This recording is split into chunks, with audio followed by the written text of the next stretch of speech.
Hi எல்லாருக்கும் வணக்கம். So இன்றைக்கி பிளான் பேஸ்ட் டயட் ஏன் இம்பார்ட்டண்ட், நம்ம ஏன் அதை ஃபாலோ பண்ணணும் அப்படிங்கிறத ஒரு சில விஷயத்தை கொஞ்சம் சயின்டிஃபிக்காகவே பார்க்கலாம். ஸோ ஹியூமன் ஸ்பீஷியஸ் மட்டும்தான் அதர் ஸ்பீஷியஸினுடைய மில்கை கன்சியூம் பண்ணுறோம். யா அஃப்கோர்ஸ் மில்க் அப்படிங்கிறது இன்றைக்கி ரொம்ப சர்வசாதாரணமாக எல்லா டைம்லேயும் எல்லா இடத்துலையும் கிடைக்கக்கூடிய ஒரு விஷயமாகவே இருக்குது. பட் அதில் இருக்கக்கூடிய இம்பேக்ட் என்னங்கிறத நம்ம முழுமையாக இன்னும் தெரிஞ்சிக்கல. ஸோ அதை பற்றி நான் வீகன் ஆன பிறகு நான் அதை கொஞ்சம் சயின்டிஃபிக்காக படிக்கும்போது நிறைய விஷயம் எனக்கு தெரிய ஆரம்பித்தது. ஸோ அதை பற்றி தான் அதை பற்றி இங்கே நான் பகிர்ந்துக்க போகிறேன். ஸோ அஃப்கோர்ஸ் மில்கில் நிறைய ப்ரோட்டீன் ரிச் இருக்குது, ஃபேட் இருக்குது, அது நம்ம மறுக்க முடியாத உண்மை. பட் அதை எல்லாமே கன்றுக்காக மட்டும்தான். ஏன்னா அதில் ஏன் அவ்வளோ நிறைய அதில் இருக்குது அப்படின்னு நம்ம பார்த்தா கன்று ரொம்ப சீக்கிரமாகவே வளரக்கூடியது. பட் ஹியூமன்ஸ் அப்படி கிடையாது. நாம் வளர்கிறதுக்கு 18 ஆண்டுகள் நம்ம எடுத்துப்போம். பட் கவ் அப்படி கிடையாது, அது ரொம்ப சீக்கிரமாகவே வளரக்கூடியது. அதுக்காக நேச்சுராகவே அந்த மில்கில் நிறைய ப்ரோட்டீன் அண்ட் ஃபேட் இருக்குது. பட் அதை நம்ம எடுத்துக்கும் போது நமக்கு அது தேவைக்கு அதிகமாகவே நம்ம உடலில் சேருது. அடுத்து அதில் நிறைய ஹார்மோன்ஸ் இருக்குது. மில்கில் பார்த்திங்கன்னா கவுஸ் மில்கில் நிறைய ஹார்மோன்ஸ் இருக்குது. லைக் ஈஸ்ட்ரோஜன் இருக்குது, ப்ரோஜெஸ்ட்ரியன் இருக்குது, அதுக்கப்புறம் ஐஜிஎஃப்னு ரொம்பவே நம்மளுக்கு ஹியூமன்ஸ்க்கு அது தேவையில்லாத ஒரு ஹார்மோனாக தான் இருக்குது ஐஜிஎஃப் அப்படிங்கிறது. ஸோ ஐஜிஎஃப் ஹார்மோன் நம்ம உடம்புல சேர அது போயிட்டு நம்மளுடைய செல்களில் ஃபிக்ஸ் ஆகிட்டு நம்மளுடைய இன்சுலின் அந்த செல்களில் போக விடாமல் அந்த ஐஜிஎஃப் அப்படிங்கிறது தடுக்குது. இதனால் நிறைய டயாபெட்டிஸ் வருது, இதன் மூலிமா நிறைய கேன்சர்ஸ் வருது, அதுக்கப்புறம் பிசிஓடி ப்ராப்ளம்ஸ் வருது, அதுக்கப்புறம் நிறைய ஹார்மோனல் இம்பேலன்ஸ் வருது, எஸ்பெஷலி ஃபார் லேடிஸ். ஸோ நம்மளுக்கு மில்க் அப்படிங்கிறது பார்த்தா நம்மளுக்கு அது தேவையில்லாத ஒன்றா தான் இருக்குது. ஸோ இப்போ வெஜிடேரியன்ஸ் பார்த்தாலுமே வெஜிடேரியன் ப்ளஸ் நான் வெஜிடேரியன்ஸ் 2 பேருக்குமே சேம் டிசீஸ் தான் வருது. ஹார்ட் அட்டாக்காக இருக்கட்டும், இல்லை டயாபெட்டிஸாக இருக்கட்டும், தைராய்டு ப்ராப்ளம். ஸோ இது எல்லாமே 2 பேருக்குமே ஈக்குவலண்ட்டாக இருக்குது. ஸோ ஏன் அப்படின்னு பார்த்தா இந்த டைரி ப்ராடக்ட்ஸால் அதிகமாகவே வருது. ஏன்னா 2 பேருமே அதை கன்சியூம் பண்ணுறாங்க. டைரியாக இருக்கட்டும், இல்லை நெய், வெண்ணெய். ஸோ இதெல்லாமே 2 பேருமே ஈக்குவலண்ட்டாக கன்சியூம் பண்ணுறதுனால இது மூலிமா நிறைய ஈக்குவலண்ட்டான 2 பேருக்குமே அந்த டிசீஸ் அப்படிங்கிறது வருது. இப்போ நெக்ஸ்ட் பஸ்ஸல்ஸ் அப்படிங்கிறத பார்க்கலாம். பஸ்ஸல்ஸ் அப்படின்னா வேறு ஒன்றும் இல்லை. ஸோ மாடு அந்த மடியிலேருந்து வரக்கூடிய அந்த சீவு அப்படிங்கிறது தான் பஸ்ஸல்ஸ் அப்படின்னு சொல்லுவோம்.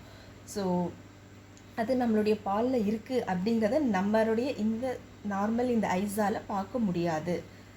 அதில் அந்த செல்ஸ்கள் நிறையவே அந்த மில்கில் கலந்துருக்கு, நம்மளுக்கு தெரியாமலே அதை நம்ம கன்சியூம் பண்ணிகிட்ருக்கோம். ஸோ இப்போ இருக்கிற இந்த என்விரான்மெண்ட்டில் எந்த ஒரு மாடுமே ஹெல்த்தியாக அவங்களுக்கு உகந்த ஒரு என்விரான்மெண்ட்டில் வளரப்படுறது கிடையாது. ஸோ அவங்களுக்கு தேவையான புல்லோ இல்லை அவங்களுக்கு தேவையான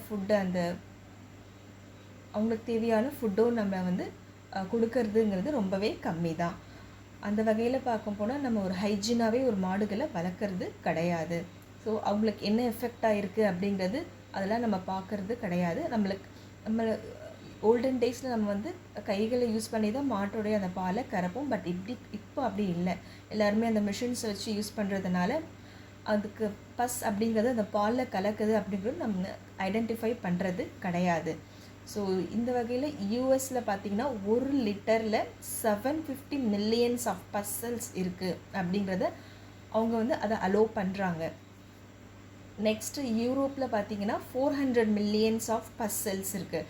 பட் இந்தியாவில் பொறுத்த வரைக்கும் அதை நம்ம கன்சிடர் பண்ணுறதே கிடையாது, அதை நம்ம பார்க்குறதே கிடையாது அப்படிங்கிறத ரிசர்ச் சொல்லுது.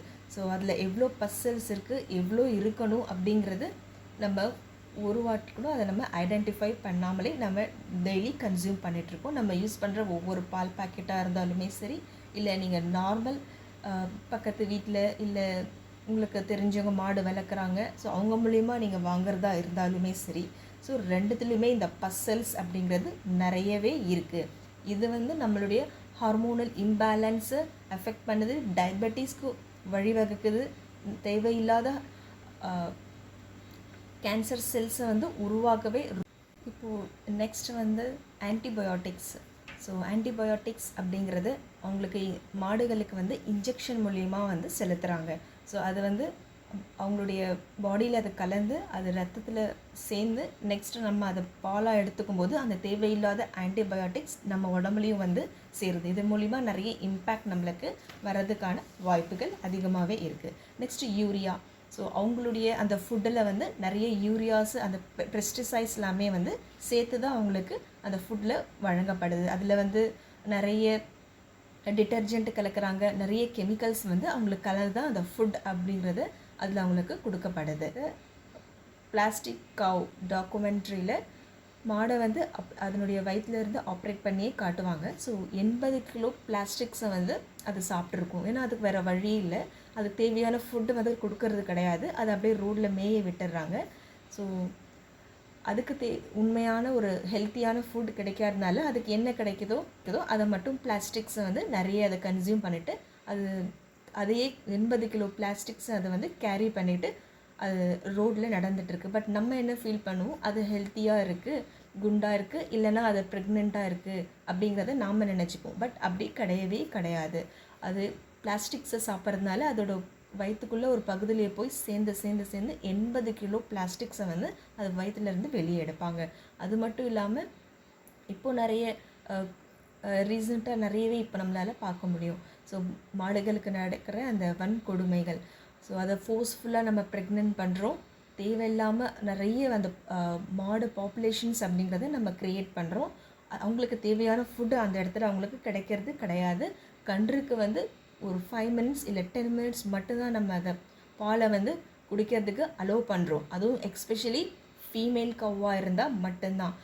இதே மேல் கவ்வாக இருந்தால் அது அப்படியே ஸ்கேட்டர் ஹவுஸ்க்கு அனுப்பப்படுது. கன்றுக்கு வந்து ஒழுங்காக நம்ம பால் கொடுக்காம அந்த கன்றும் ஒரு மேல் நியூட்ரிஷனஸ் ஒரு கவ்வாக தான் அது வந்து இருக்குது. அதுவும் தேவையில்லாத ஃபுட்டு, பிளாஸ்டிக்ஸ் அது எல்லாமே அந்த கன்றும் தான் சாப்பிடுது.